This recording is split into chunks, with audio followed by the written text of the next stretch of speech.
Hello and welcome everyone, and I'm going to show you here about to help you through everything that is already through something that is ready to be satisfied with what we're gonna start to see this progress through set flow.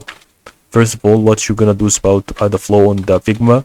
So what you're gonna do is about first of all, this is gonna be really very good to help you on something that is still be about to give you here something that is still to be really helpful and about to give you here progress that is still to be satisfied with what we're gonna see. First of all, what you're gonna do is about to start to click here on flow. You can type flow here on the action and see there is no flow actually here, so you can start to go flow kit. This flow kit can actually help you in a lot of ways.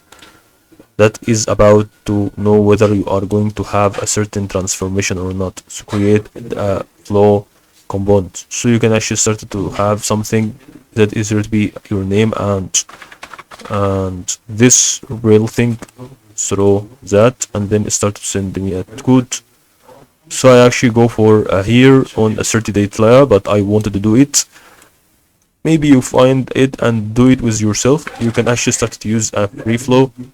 Maybe you can actually start to go with flowy, create a customized connection using flows, and then as you can see, you can have this with the flow. You can start to add many flows over here with flowy, with that one, and you can start to add this one as you can see with the progress with the black and white thing. Okay, so however we can add one. Okay, so now what you're gonna do after this is to activate this flow with adding the flow, but actually it doesn't give me here an option that I can add the flow, and it has a problem somehow. And maybe it's gonna be like to have